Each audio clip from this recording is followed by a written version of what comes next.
Kansas City. Hello, America, and hello to the world. Coming from the heart of America, welcome to episode 2 of the Heart and Goal podcast. This is your one-stop shop for everything that you're going to need to know to get ready for the World Cup coming to Kansas City in 2026. My name is Nate Bukaty, and this week I'm joined by another one of our all-star teammates, hosts, Benny Feilhaber.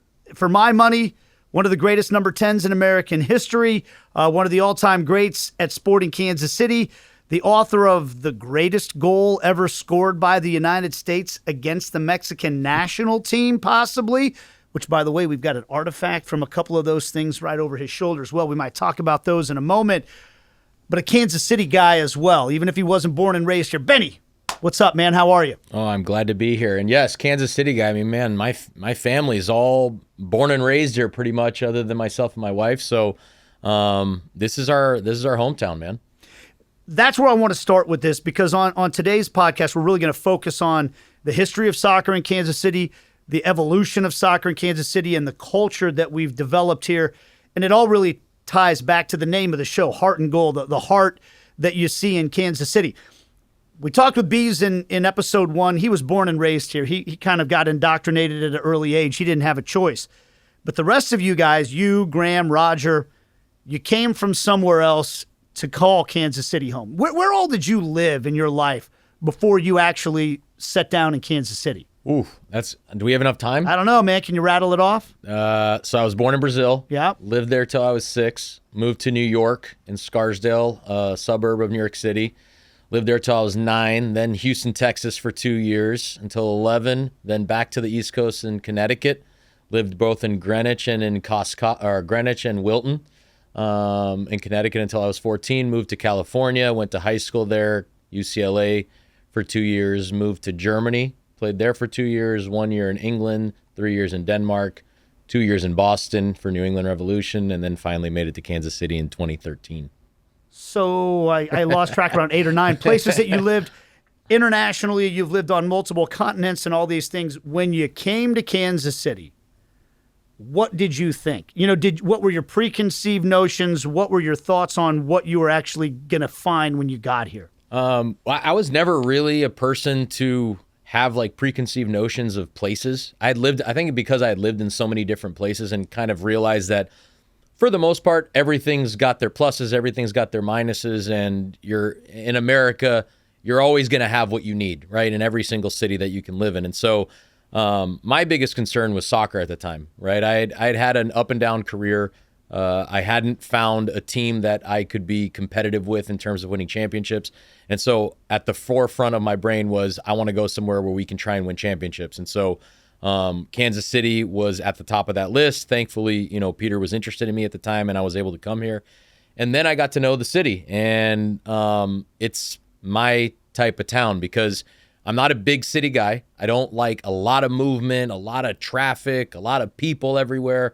I'm more of like, hey, I want the services, right? I want to have a grocery store, a movie theater, be able to go watch concerts and shows, and things are happening in town every once in a while, and you still have your privacy, and it's kind of an easy, simple life. And to me, that's Kansas City. And so I grew to love it very quickly.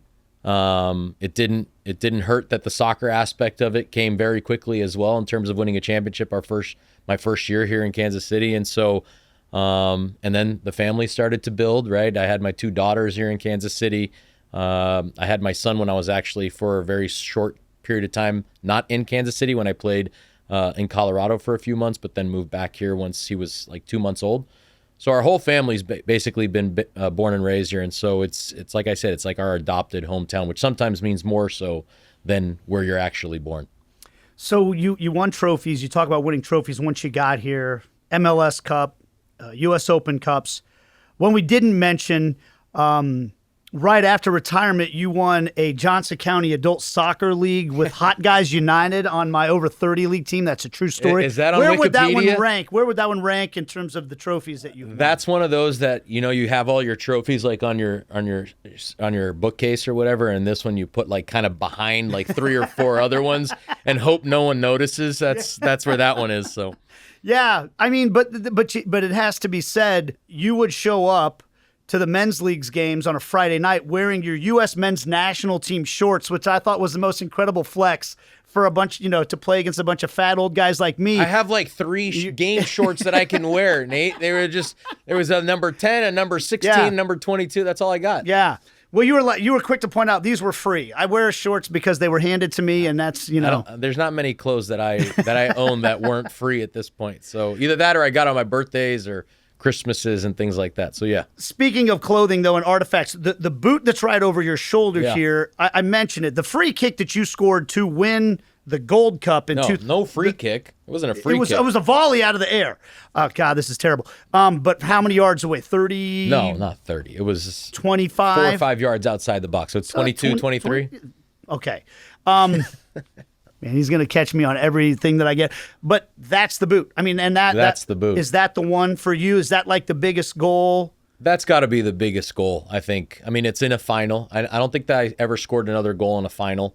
And it was for my country, right? And against our biggest rival in the Gold Cup final. And I was 22 at the time, and at that time it felt like, I was on top of the world, and little did I know I probably was, right, in terms of the career peaks and valleys, and so to speak. But yeah, the funny thing about that boot is that after the game, our press officer, Neil Beathy for U.S. Soccer, who's now, like all the way at the top of the food chain now, but he asked me for that boot. Can you sign it, and can we auction it off for charity or whatnot? And that's why it's signed, and I gave it to him, and I guess they never did anything with it. And then like 2 years ago, I think it was last year when I was playing with Des Moines Menace, he was in Des Moines, and he's like, "Hey, I'm going to come watch your game. And by the way, I still have your cleats from 2007. You want it back?" I'm like, "Well, you never did anything with it?" "Yeah, sure." So I've had it for the last year or so. I thought you were going to say you bought it at the auction, for yourself. No, I wouldn't do that either.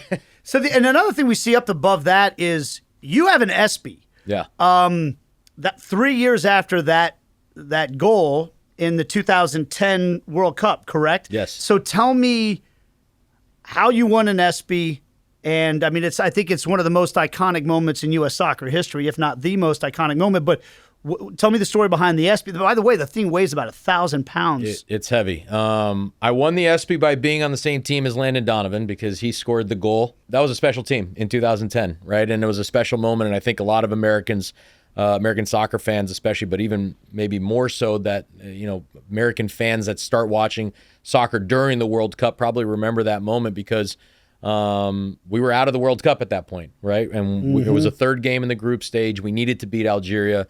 It was a 0-0 game, and it seemed like the time was running out. And I think it was already in injury time in the 91st minute or so. And we got a break. Tim Howard had the pass out to Clint, I think it was. No, sorry, not to Clint. Was it Landon? I think it was Landon to Josie. Yeah. Landon to Josie. Josie crossed to Clint. Clint hit it off the goalie, and Landon had the tap in. And so my whole part in that was running after Landon on the celebration. So it was an amazing moment with an amazing team, and we got I think the name or the category was most exciting. I think you read it. It was, I can't remember what, I don't know if I can reach up there. Best moment of the year when we won that game with that goal in the last minute. And I remember when we got back home from the game at the hotel, me and Johnny Bornstein, we were roommates, and we went to look on Facebook, and we had 100 notifications. We're like, oh my God, what's going on here? And there was all these notifications about this game, and then there was links to YouTube videos of bars all over the country watching the game live, and then at the moment when the goal scored, and everybody's going crazy. So it was something very special. We all got to go to the ESPYs. We didn't know that we were going to win. I got to take some of my best friends, my wife, and it was surreal being there on the red carpet in Hollywood. And yeah, just a funny funny memory that feels very surreal. But yeah, that was the story of the ESPY. Did you meet any A-lister, either athlete or celebrity, that had you starstruck at like? I'm not one to get starstruck, Yeah. so to speak. That's why I asked, because I wondered if you met like LeBron or somebody that you'd be like. Oh. We met some big time athletes. I think I met LeBron actually in the Olympics in 2008 in Beijing, but I honestly I can't remember. I remember my buddy, who's a huge sports enthusiast. He was wide-eyed, so he was like, "Look, I can't believe I'm seeing this guy and that guy and this guy." And I remember he had a very long conversation with Chris Johnson. You remember Chris Johnson for running back for the Titans? Incredibly fast. Very fast player. But yeah, I remember you wanted to run away from your buddy. Well, he was having the time of his life, and yeah. and I was trying to be professional. But there were a lot of famous people there. It was almost like one of those where your neck's turning in every direction. But it was a fun time. So that 2010 moment, I think that's one of those ones, if you're a U.S. soccer fan, you remember exactly where you were. I was at the 810, what was the 810 Zone restaurant at the time, and the whole place went bonkers. But what I also remember about that 2010 World Cup run was the advent of the watch party in the Power and Light District. And that's one of the most significant things about the development of soccer. I don't think if those watch parties had not happened, I'm not sure the World Cup is coming here. I think that those watch parties really put Kansas City on the map for television executives at Fox and ESPN, for the FIFA executives that were starting to consider Kansas City as a bid, because this isn't the type of town that jumps off the map for its, how big it is or any of those types of things. You almost have to do something extra to get the attention of the rest of the world to say, hey, wow, there must be a really robust soccer culture there. And it really started with that 2010 World Cup. I didn't know it started in 2010, but I've seen countless videos now, right, when they show clips of big moments in world football, world soccer, and there's always a clip from Power and Light, and I'm like, oh, that's in Kansas City. That's in Kansas City. And so you notice it now a lot more. I didn't realize, maybe because I didn't know Kansas City back then, right? Yeah. That one of those clips was at Power and Light. So that's good to know. By the time you got to Kansas City, the rebrand and the kind of emergence of soccer was being proven at that time that it could be successful here. I don't know, did you have much perspective on what it had been before? Did you have much appreciation for the remarkable story of how it had become such a big thing when you got here? I don't think I had the appreciation of the historical part of it, right? What it was before, how it came to be in terms of, now playing at a soccer-specific stadium and the rebrand, because I came a little bit afterwards. But I had played in other stadiums in MLS, right? And I was coming from New England, who, although played in a world-class stadium, played in a football stadium that has no energy for soccer, right? And so I'd played against Sporting Kansas City at what was then called Sporting Park or Livestrong Park, and now Children's Mercy, so don't know which one we're supposed to say anymore. I don't even know what the name is going to be this year, but at, let's say, Sporting Park. It is. And so I loved the atmosphere there, right? The fans were amazing. It was loud. It was a real, European vibe, so to speak. And so I knew what I was getting myself into, but I could appreciate that because I wanted that. I didn't have it in other places, but I didn't know the historical aspect of what it used to be, that they used to play at, a minor league baseball stadium and even at Arrowhead before that. And I don't know exactly how many fans they had at Arrowhead and what similarities it had to me playing at Foxborough and that kind of thing. But I knew what I was getting into. I knew the positivity, how the fans were, embracing their team.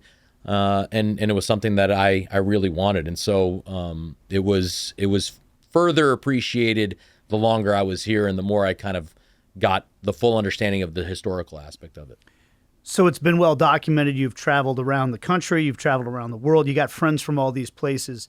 Does the conversation ever come up now that, like, hey, how do they ever ask you, like, how did Kansas City get the World Cup? How does that, do you ever hear from anybody that's surprised by what's happening now? No, I haven't had those conversations. I'm sure there are people that are surprised because Kansas City is not one of the big cities in America, right? Like a Miami, a New York, an LA, whatever, those kind of big cities. But anybody that asked me that question, I would have a very, very easy answer, right? And that is that I've been here. I know what I know what the fans are like here for soccer, right? And they're true fans. They care about it. I mean, you see sometimes ratings on Premier League games and where it's mostly watched. And Kansas City, I feel like, is always on the top 5, top 10 of that list. And so it's a quote unquote small market that plays like a big market. And I think that it makes all the sense in the world to bring the World Cup here.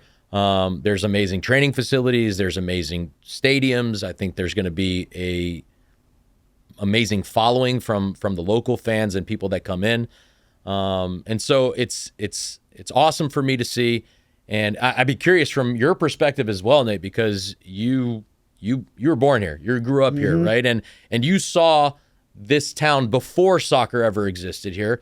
And so I know that you're writing a book about the history of soccer in Kansas City as well. And from me, I would love to learn more a little bit about how it was like before and how it's transformed into what now I see. Yeah, I think that's one of the things that makes the story of soccer in Kansas City so unique, but also at the same time, I think it's like a microcosm of the way the sport has grown in the United States. Because honestly, when I was a kid, there was a stretch. I lived in the suburbs for part of my childhood, and soccer was kind of a big thing for the kids to play until they got old enough to play the American sports, right? But at that time, the Kansas City Comets were becoming really popular. And the thing that's hard to explain sometimes when I talk to my kids, for example, about what the Comets were like in the 80s, they played at Kemper Arena just like the Kansas City Kings did, who were led by Nate Tiny Archibald, who my dad claims that's who I was named after, who led the NBA in scoring and assists in a season. And I remember as a little kid, my dad taking me to see the Kings play against Kareem Abdul-Jabbar and the Lakers in a half-empty Kemper Arena, and it didn't feel like much of a big deal.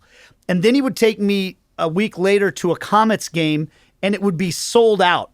And there was laser lights, the Liwikis that kind of came in with this. They were the ones that really pioneered making it a spectacle in and around the game with the big pregame entertainment with pyrotechnics and laser lights and all this stuff, and playing music during the action, which they do in the NBA now. That was a new thing in sports. To a little kid, if you had asked me, like, which is the bigger deal, the NBA or the MISL, right, I would have said the MISL. I mean, the Comets games felt like a bigger deal. And they had all these cool players with exotic names like Enzo DePede and Elson Seal and Kim Runfed and Gino Schiraldi and Tasso Katsukis. And these are names as a Kansas City kid you didn't hear a lot until all of a sudden you're going to these games. And I think it's interesting when you see guys like Paul Rudd and Jason Sudeikis and Rob Riggle get interviewed. Rob Riggle came into the booth when I was doing a Sporting Kansas City game one time. He was promoting the Big Slick that was coming to town. And so he's on the booth. We're interviewing him a little bit. And our producer, Brad Mertel, gets in my ear and says, why don't you see if he'll do like a couple minutes of play-by-play? He's a comedian, probably be funny. So as soon as we do, it's Gianluca Busio lining up for a corner. I say, hey, you want to do some play-by-play? And he goes, yeah, who's this taking the corner? I said, Gianluca Busio. And he said, seriously, that's the name you're going to give me? And then he could have given him just the last name. That would have been a little easier. Busio, yeah. And he goes, I was going to say Enzo DePede. No right way. Off the bat, and he started rattling off those same names from. So that just connects you two as childhood friends, right there, with the same memories. Sudeikis, Rudd, all those guys grew up at the same time, and I've seen them do it on SportsCenter. They rattle off all these names of Comets players like they're household names, and so I do think that kind of planted some seeds, but then that kind of fizzled out. I mean, that was a fad that didn't really last. And then you didn't have soccer again until 1994 when the World Cup came around. And then the Wizards, or the Wiz, in 1996. The biggest thing I remember about the Wiz announcement was I was a sophomore in college, and all the kids in my journalism class were making fun of the name, the Wiz. And I was mad because I was like so excited that soccer was coming to Kansas City, but all anybody cared about was how goofy the name was. But to go from a city that really didn't have much culture at all to the self-proclaimed soccer capital of America, and in my book, I feel like I make the case that it is the most important history in American soccer, what's happened in Kansas City, and I'd be happy to give you all the pointers on why, but that's a remarkable story in a relatively short period of time. Yeah, I think that the biggest thing for me when I came here is just there's a passion for the game. There's a drive within the people of the game that they want to watch, they want to participate. And I think that's something that we both share, whether it was in the 80s or in the teens, right? The 2000 teens. So, Kansas City and soccer, man, I think it's a match made in heaven. But you know what? There's another component to that, which is the passion for Kansas City that a lot of people have. Because Neil Patterson and Cliff Illig didn't know anything about soccer. Cliff's famous for saying we didn't know how to spell soccer when we got involved in this thing. But they loved Kansas City, and they knew it was important to the town because Lamar Hunt told them, you got to keep this team here if you want to be a big league city. There are so many fans I've met over the years who, in your team, the ones that started really winning for Sporting Kansas City, at that time the Royals weren't winning, the Chiefs weren't winning, and this town wanted something to be proud about. And there are a lot of people who didn't love soccer originally who loved the fact that there was somebody in town doing something they could be proud of. With the facilities, with the success on a global scale. And they became soccer fans because they loved them some Kansas City. Yep. And I think this World Cup's the same type of thing. I think there's a lot of people in this town that might be watching this podcast right now who love them some Kansas City and love a big event, but they don't necessarily know that much about soccer or the World Cup. And they're going to get on board because they're going to see what a stage this is for Kansas City to put on display. And I think that's actually the superpower of why Kansas City became a soccer capital was as much about civic pride as it was this group of people that love the game of soccer. Yeah, well said. I don't have anything to add to that, but that sounds spot on.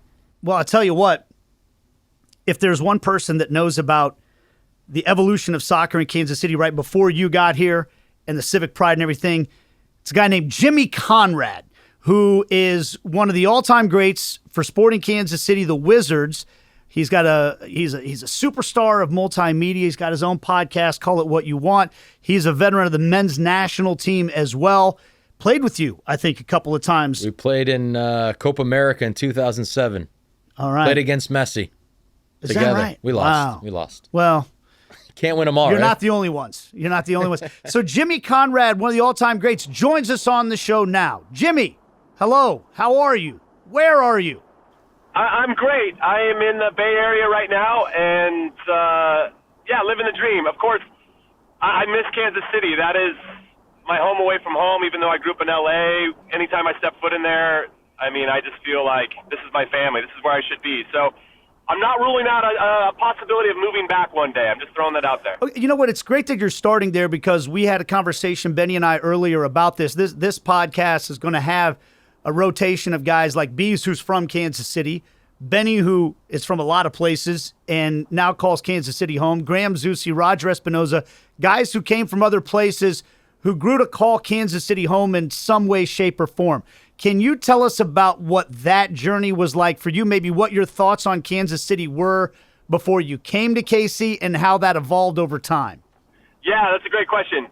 So as a player, when I was with the San Jose Earthquakes prior to coming to Kansas City, we hated coming to KC. Like, nobody knew where it was. You didn't really know what to do. It was always kind of a bumpy flight coming in at the end, and we were like, we got to have this last, 20 minutes of, holding on to our butts as we're flying into Kansas City. But once I got the call that I was being traded there, I was thrilled because I knew who was there. Bob Gansler was the coach. He's the 1990 World Cup coach, and I knew I'd get better under his tutelage. Tony Meola was there. I had a photo of Tony Meola up in my room when I was a kid. So there are a lot of positives for me from a team perspective.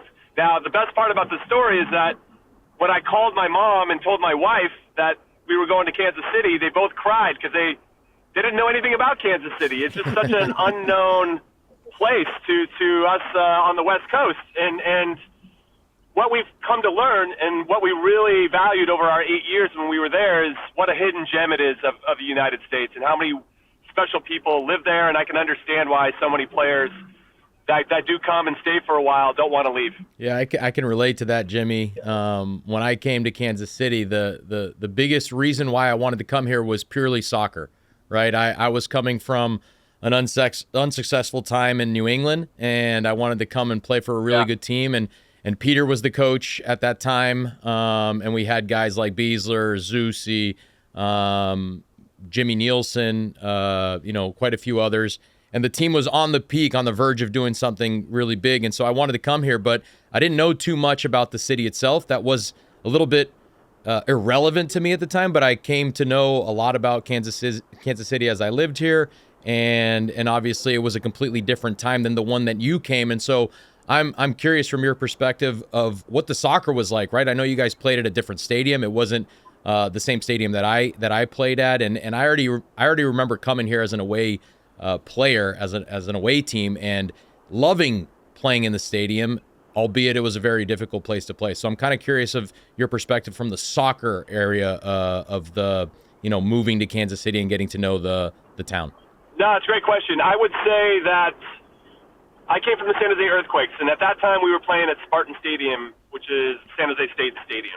And it was really tight. The walls are right on top of you, played narrow. And so I was thrilled to come and be able to play at a play. And we didn't have a training facility, right? We were training in like the local JC, or we trained at this local soccer park, and we'd have to change out of the back of our cars. Like the game has changed so much. The infrastructure of the game has changed so much since when I first started. So when I went to Kansas City, like, whoa, we have a locker room at Arrowhead. We play at Arrowhead, and then we get to share the training facility with the Chiefs. I mean, I just feel like it stepped up in terms of professionalism at that time for me.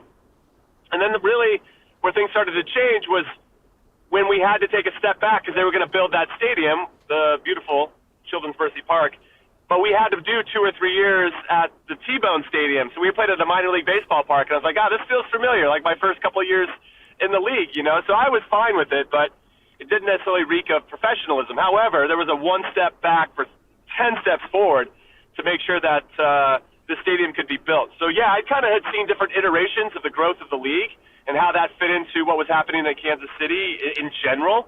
And a really thrilling time. Ultimately, I stood on the shoulders of players that had to grind for a long time, and I feel like your generation, Benny, stood on the shoulders of our guys that kind of laid the foundation for all these training facilities and new stadiums to be built. And I take an immense amount of pride of what we did in Kansas City, and now look at it. It's thriving, right? And that's really special. I take a lot of pride in that. So, Jimmy, you talk about the thriving part of it. I think a good indicator of that would be you're part of a team that wins the U.S. Open Cup in 2004, and that was around the time that the league was on the brink. I don't know how aware you were as a player of the the precarious nature of whether or not the league was even going to stay functioning at that time. To all of a sudden, I remember you being the person that presented the U.S. Open Cup in 2017 that Benny's team won in a shiny stadium, state-of-the-art, sellout crowd. The league's growing and thriving at that time.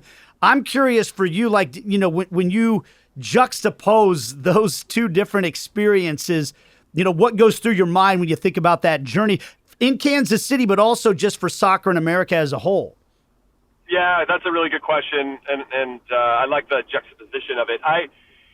At that point, we heard the rumblings of the league being in a very disappointing place. That's probably the most diplomatic way of saying it. And there were rumors that we might even move from Kansas City to San Antonio, and we were so adamant that Kansas City was the place for this team. The players felt this way. The coaching staff felt this way. Everybody was unified and unanimous in we cannot let this leave. And thankfully Lamar Hunt and his family felt the same way. They found a solution to sell to local owners who did have the energy and passion to take this sport to the next level in Kansas City. And what a dream move that was. Now it took the new owners, Cliff Illig and Neil Patterson, some time to kind of understand the scope of what was needed. And I thought Peter Vermes did an excellent job of laying out the vision of what it should look like, how the game should look in this country. And I actually thought really set the benchmark. LA Galaxy had their stadium, Columbus Crew were the first, and Lamar, another shout out to Lamar for really kind of getting that ball rolling. And we need soccer specific stadiums. But I thought Peter just had, this is what it's going to be on steroids. And honestly, at that time, to your question, you're thinking there's just no way it's going to happen. We're playing in these big cavernous NFL stadiums, and that's fine, but how do we kick this on and make it even more special? And we needed something like what Kansas City did to let everybody know that this is possible, and look how exciting and cool it can be, and this is the future. And to see that realized in 2017 in particular, where the Open Cup final was there, I mean, was just a full circle moment. And really, in some ways, I still can't believe, and I'm sure Benny can shake his head too, like, I can't believe that this exists, that we have these types of stadiums just for soccer. I mean, just was unheard of back in the middle of my career when everything felt so dire. And so, I mean, what I guess I'm most excited about, especially with the World Cup approaching in the summer, is where do we kick on from here? And how much better can we make the sport and the infrastructure and the pathways for our players, both boys and girls, to have the opportunity to play the greatest sport, I'm biased, but the greatest sport in the world, and make sure that we have the facilities to make it, that we're developing some world-class talent. I mean, I'm really excited about that. Yeah, I mean, to add to that, I think it's incredible just listening to the stories that you're telling about, you know, what Kansas City was like as a soccer city prior to me ever getting here when you used to play, and what it's transformed into when I was here, and what you talked about, the Illig family did, the ownership group, Peter Vermees, the roster that we had, and then the thing that I want to get to is the fans, right? I've coached in the USL, and taking what I've learned in the USL from a lot of small market teams, it's funny because Kansas City is it's not a small market team, but it's kind of a small market team. Yeah. But the fans are exactly what you said, right? It's the perfect space to have an MLS team, and I'm so glad that it never got moved, and they made the right decision to expand, to rebrand, and what the fans are here are very special. They're very intimate with the team. They want to be part of it. They want to know the players. And so moving on to the World Cup with something that I think a lot of people probably have never experienced, I'm curious what you think it's going to look like here. Well, how are the fans going to take it all in? What's the vibe going to be all over the city? There's so many little different pockets of the city as well, right? There's the suburbs, there's downtown, there's the plaza, et cetera, et cetera. And so what do you think it's going to look like? How is the World Cup going to, take Kansas City? Oh, well, this is going to go both ways, right? I feel like the fans are going to come in and add a layer. If you've never been to a World Cup before and this is going to be your first time, it's just a big party. So the fans that are going to be coming into Kansas City for obviously having some national teams in the area is not going to hurt either, right? So you're going to have this elevated experience, including the current world champions, Argentina. Just go out there with the positive energy that's just going to overwhelm you anyway. You're just going to get this tidal wave of excitement and energy and positivity, and to be a part of that is going to be great. And it's going to infect all areas. You can't avoid it. If you want to try to avoid it, and you're like, I'm a casual fan, I don't really care about this, it's going to just let it take you over, because it's going to happen no matter what. And so I'm going to lean on my experience. The undertow. Yeah, it's going to take it over. So back in '94, I was in high school when the World Cup last happened here, and I lived outside not too far from the Rose Bowl, but we couldn't afford tickets. So I would go into like Old Town Pasadena, which is very similar to, I don't know, it could be like Power and Light or the Plaza area, and I would just wanted to be a part of whatever the action was. Mm-hmm. And I mean, they shut down streets. They had Brazilian drums, and there were people all over the place, and everybody was in a good mood. And at that point, I realized how important this game is to so many people, and how not only important, but just how much it brings this life and energy that wouldn't exist otherwise if the World Cup didn't happen. And it brings, so then you have these Brazilians, right? So you're walking down the street, these Brazilians are like in a samba line, and they're banging drums, and everybody's having a great time. And then you see the Colombians, and the Colombians are in their little pocket, but they're having a great time, and everybody's having a great time, and you're just getting introduced to all these cultures in a really positive way. And it's unlike anything that you could experience. And the fact that it's coming to Kansas City is going to be next level. So now Kansas City gets to sprinkle their magic dust on these people that have never been to Kansas City, don't know Kansas City, and then vice versa. Kansas City is going to get overwhelmed by this huge wave of excitement and I mean, wait till Messi shows up. I mean, the place is going to be bananas, and it's going to be the best possible way. Yeah, maybe traffic's going to get on people's nerves, but outside of that, you're going to have some really special experiences this summer, and I'm a little jealous. I know that we're talking about potentially getting out there for a game. We'll have to wait and see if we can get down to the Power and Light District to host our podcast. But listen, people don't know. Fasten your seatbelts, but just absorb it and go with it, because you can't fight it. It's coming. I'm so glad you brought up the two-way street here of how much Kansas City has to glean from the people that come to our city during this World Cup to teach us about their cultures and about the passion for the game and why the game's so important, but also an opportunity for all of those people to learn what a hidden gem Kansas City is, and also about some of the actually really unique and interesting history when it comes to the global game of soccer that they don't know about that exists in Kansas City. We just spent some time talking about this book I've been writing for the past year, and that's the thrust of the book. And I love the fact that you brought up Arrowhead a few different times. You brought up Messi coming here. The first time he came, they filled up Arrowhead Stadium to watch him. That's not the first time that Arrowhead Stadium's been filled up for a big soccer match, by the way.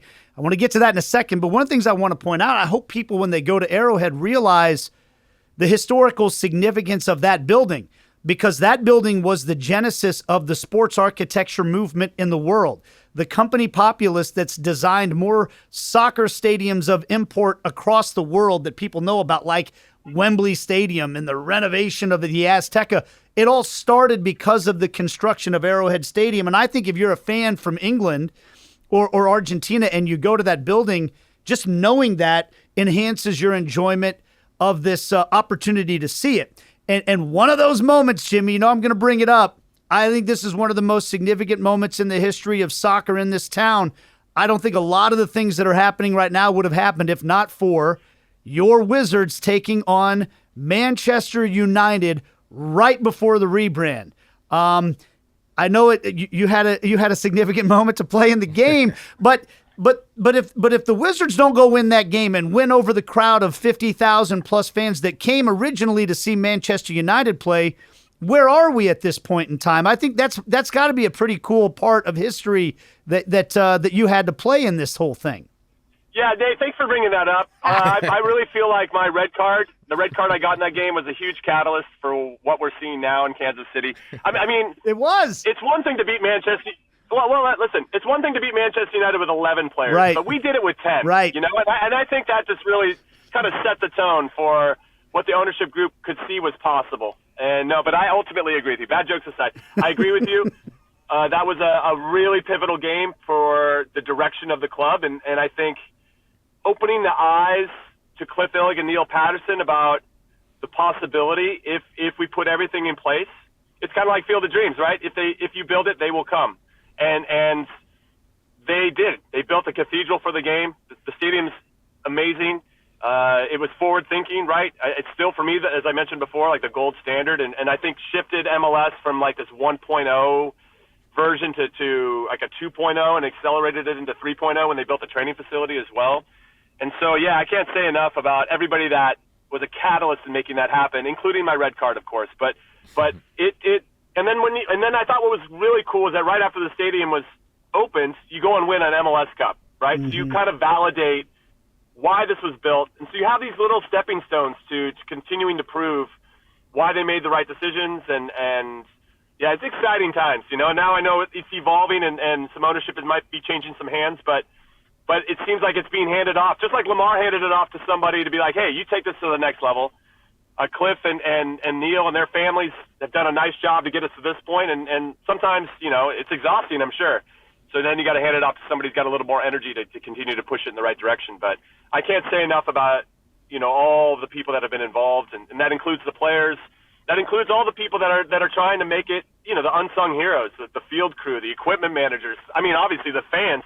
This isn't happening at all without the fans, right? If we don't have the energy to match the beauty of the stadium itself, then it's just an empty shell, right? So you have to have that energy and passion, and the fans obviously are next level, and one of the big reasons why I would move back in a heartbeat if given the opportunity. Well, Jimmy, you mentioned that you might try and come out to Kansas City during the World Cup for the podcast. Yeah. And I've also read and kind of, I'm a big schedule freak in terms of looking at how teams can progress and whatnot. And there is a possibility, if I'm not mistaken, that the biggest game in World Cup history between Argentina and Portugal could meet up in the quarterfinals, if I'm not mistaken. Mm-hmm. If that game happens between Lionel Messi and Cristiano Ronaldo's Portugal, will you be here to watch it with us? Yeah, I'll make sure I make that happen. I'll make some calls for sure. I'm trying to think. I'm already now that you've connected this big dot for me and put it on my radar.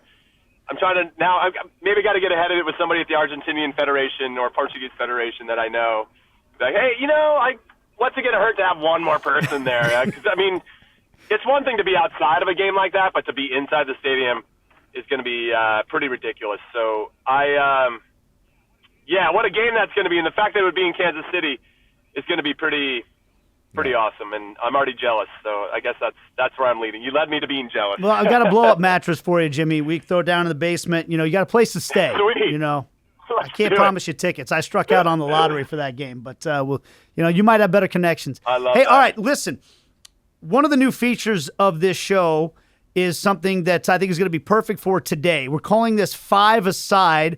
And the first week of the show, Matt Beasler and I did a draft of our favorite barbecue joints in town. That obviously causes all kinds of controversy and everything. Since today's what episode, was number one? Wait, time out. What was number one? Well, we each had a different pick. It's a draft. So I took Arthur Bryant's with my first pick. And I'm not going to dignify Matt's pick by re-saying it on the air, to be perfectly honest with you. So, what we're gonna do today, Jim, what would be your first pick, real quick? What would be your first pick? I mean, I was a huge. I'm going to give its old name, Oklahoma Joe's. Yeah. Okay. A Z-Man sandwich with fries. Fight me! I'll fight anybody right now from Kansas City. That's the best little combo. Z-Man fry. Can I get a Z-Man fry, please? That's me. I'm a Z-Man fry guy. Yeah. Okay. Now listen, the 5-a-side we're going to do today, all three of us, we're going to do. Benny Feilhaber is like the biggest fantasy sports player I know. Oh, He's not anymore, man. Dying to. Come on, man. Don't ruin the vibe for me. I'm trying to build you up. So we decided we're celebrating. He's slow playing you. We're gonna since we're celebrating the history of soccer in Kansas City, we're gonna do our best 5-a-side team, and this is we're gonna do a snake draft. That means. I don't know which order we're going to go in. What did it say? We got the script here, so I want to make sure I do it right. Either youngest to oldest or best looking beauty. to. How should we do this? Okay, we're gonna do our 5. So it says me going first, so it's age clearly age before oldest beauty. to youngest. Yeah. Okay. All right. So Jimmy second. Can we pick the same players or no? No. It's just like a fantasy Snake draft. Yeah, and so you got to take a goalkeeper, one defender, one midfielder. Yes. One attacking midfielder, like a number 10, because we know they don't really do any work, Jimmy. Yeah. And then a forward as well. Okay. So, now here's a question I have. Are we going by career resume, or if I'm just assembling a 5-a-side team, who I think will win?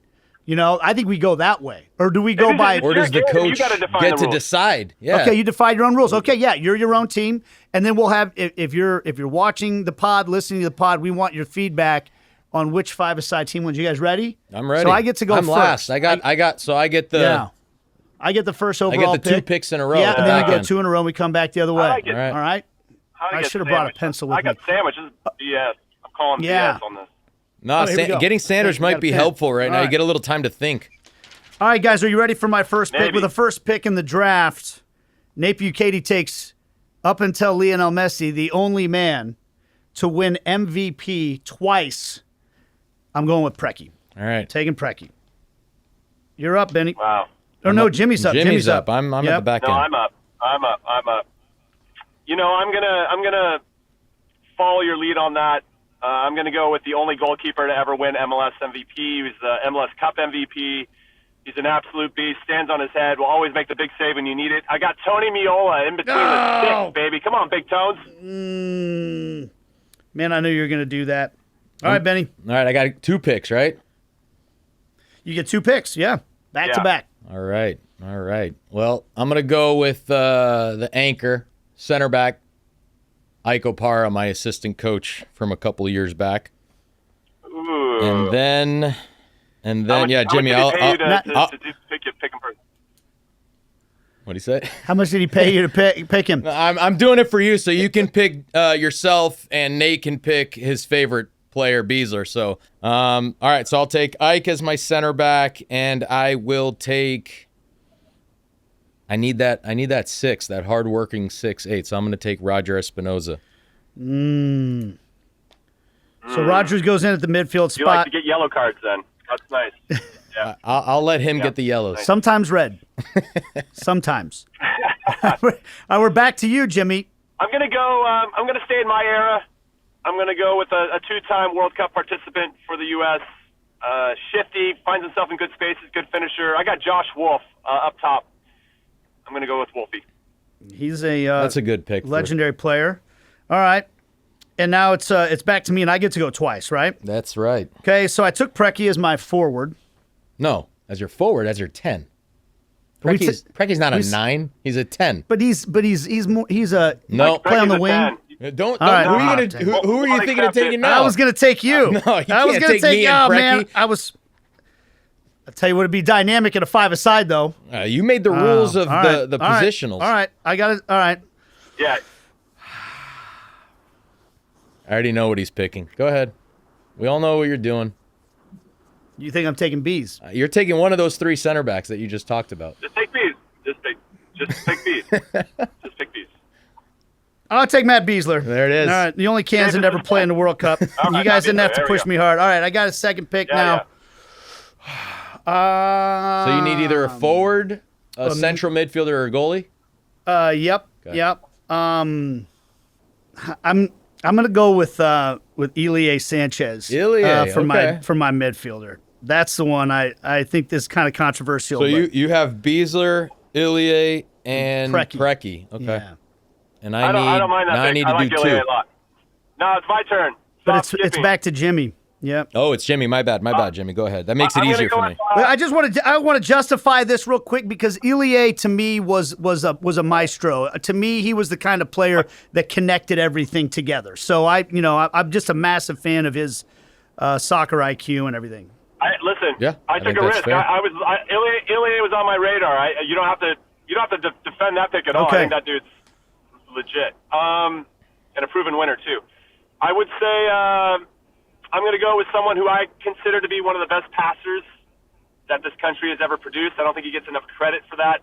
He's got great vision, great feet. I'm going Benny Feilhaber is my attacking midfielder. So I've got Wolfie, Benny, and Tony Miola. Yeah, I'm winning you're games, too kind. baby. Too kind. Hey, You're too you kind, pass but the I'm ball to disappointed. Wolfie. I wanted to pick you know, myself you in the last pick. I tried to take you. I was. No, you took Preki, and now I'm gonna struggle to find another different. I think in my 10. formation, I could play Preki out wide and put you in the middle. I just feel I could have done that. I'm starting to be disappointed with my own team now. Yeah. Well, you get 2 more picks. All right, to let me wait. disappoint us even I gotta more. figure out what teams you guys have so far. So you have Beasler, you have Ilie and Preki. and what does Jimmy have so far? He's got Miola, you, and Josh Wolf. Okay. Stacked. All right, so I need a 9, a 10, and a goalie. Mm-hmm. I got to go with Dom. Dom Dwyer. I mean, I think that makes sense. As Yeah. many goals as he missed, he also scored a ton. So He was I a got to volume give Dom. shooter. Yeah, Yeah. he was there all the time. Yep. Sometimes you just had to bank it off him. Hey, the assist you had to him in the conference final against the Houston Dynamo, one of the greatest moments in club history. So I think we go there. We'll All give right. it to Dom. So Dom's the 9. Yeah. I have Roger as the 6, and I have Ike as the center back. And man, I'm gonna go with Jimmy Nielsen as my goalie. Ooh. The Puma. Yeah, I love me Timmy, but Jimmy won an MLS Cup with me. Timmy didn't do that, Yep. so I'll leave Tim for whoever needs a goalie still. I think it's you, Nate. All right, so it's No, back but it's to, Jimmy's turn. Yeah, it's back to you, Jimmy. You got a defender and a midfielder you need to pick still. So how are we categorizing Peter Vermees? Is he's a defender? He's a He defender. played some six in his He played career, forward so a I just wanted to little make bit. Sure that, Yeah. He played forward for the well, he played national that team. when he was, but not for Kansas City. He was Yeah. in the back, right? Yep. Just want to make sure we're just want some If clarification. I can't there. move Okay. Preki off the 10, you got to keep Vermees at defender.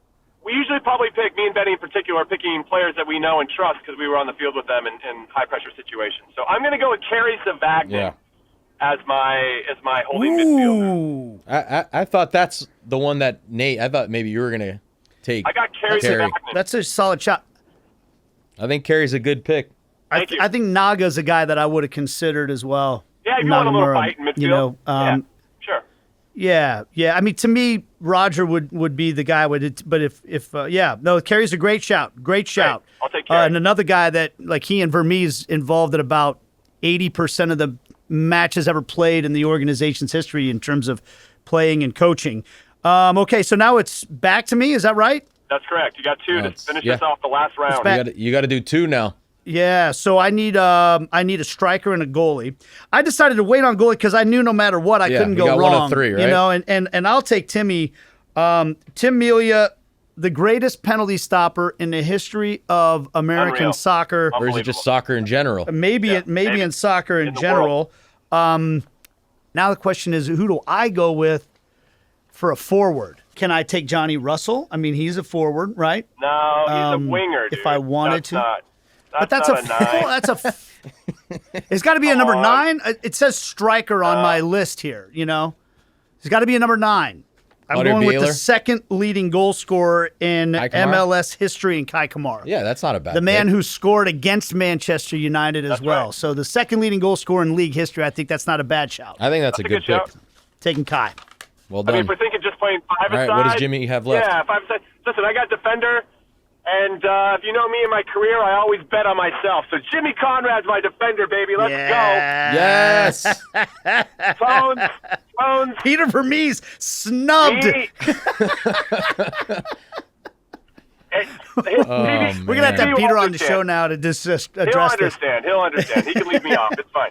But, you know what I think? I actually think Peter would say, you know what? That's the kind of mentality I want in my defender. I want a guy that's cocky enough to pick himself in the starting lineup. Maybe. That's me. I think I need some help. I'm actually on the five-a-side. I need some help from you two. You got number 10. I don't know. I mean, we'd have to get fast and loose with the rules here on this. I know. I agree. Graham Zusi played everywhere. That's true. I thought about Zeus as well. I mean, you could do a lot worse with him as your number 10. That's an option, I think. Yeah. I think after that, you're talking about Gotti. No, I can't do that. I'd rather put Zeus or Johnny Russell over Gotti with, like, the amount of games. Yeah. I mean, I'll go with Zeus then. That makes sense. Yeah, I think that's fair. Are we allowing that, Jimmy? I'll allow it. Yeah, I'll allow it. All right, so we got our five-a-sides. For me, it's Tim Melia, Matt Beasler, Elie, Preki. I go with the one-name guys a lot. And then Kai Kamara up top. Benny, you got Jimmy, Nielsen, the Puma, in goal. Iko Para, Roger Espinoza, Graham Zusi, and Dom Dwyer. And Jimmy, you got Miola, yourself, Kerry Zavagnin, Benny, and Josh Sargent. How are we feeling about our five? Josh Sargent. Josh Sargent. Where did I come up? Josh Sargent. I wrote down Josh. I know Breaking news. I know he's local, but I didn't know he played on the team. I think the team might have had his homegrown rights at one point in time. I think they did. But no, Josh Wolf. How are we feeling about our sides here? You feeling good? I feel okay. So much World Cup experience. I'm not gonna lie. I like Jimmy's team better than ours, and I think yours is a bit soft, and I think mine is soft. Yeah, I think yours is a little soft. Like it lacks bite. Yeah. That's fair. I'm a finesse team. Bees wasn't the biter. No, he's an intellectual not guy. the biter. Yeah. Preki's not a biter. I mean, he's maybe. Yeah, but we're going to just play guys off the pitch, you know, with the way Emilio will fight anybody. He'll body slam someone into a goal. We saw that happen in a match. I like Jimmy's team the best. Right. But Thank you. My team is prototypical what we were back then. We were hard-nosed and we fought, and it's Roger, it's Ike. Who else I haven't? Dom, who's, grinder. And then we have Zeus, even though he's out of position. So I like my team. I think yours is the worst, Nate. Well, agree to disagree. I will say this. By far the biggest omission is Peter Vermees. Vermees belongs on one of these rosters somehow. Ike is a great shout, though, because I think if not for injuries, he might have been the best defender in American history. Yeah. I won't argue with you there. I think that's the truth. Jimmy, we thank you so much for the time, man. Appreciate you. And remember, that offer stands about the blow-up mattress. All right, buddy? All right. Duly noted. Thanks, guys. Appreciate you. Thanks, Jimmy. Something tells me Jimmy's not going to take me up on that offer. I want to make sure, and that's going to do it for Jimmy Conrad. That's going to do it for us on this edition of the Heart and Goal podcast. Benny, your first time sitting in the chair. How'd it go for you? Are you enjoying this? Very comfy. Yeah. I still think I need to get my five-a-side team more prepared to compete against you. But yeah, it was fantastic. Thanks for having me in this beautiful chair today. And we want to remind everybody, look, we're getting this thing off the ground. We're in the very early stages of what's going to be an incredible run all the way up to the World Cup. So we need your help. We need you to chime in with your questions. We'll get to those through the course of the show. Remember, we're going to have this incredible crew of guys that are hosting the show with me. Benny, Roger, Graham, Matt, all on our five-a-sides as well. If you got questions for those guys, or the things you want to know about the World Cup, please let us know. But make sure you like and subscribe wherever you get your podcasts. Leave a comment, leave a rating, a good rating, and let's get the word out. Let everybody know. We want you to know this is your spot for World Cup coverage. KC in 2026 in the World Cup. This is the Heart and Goal podcast.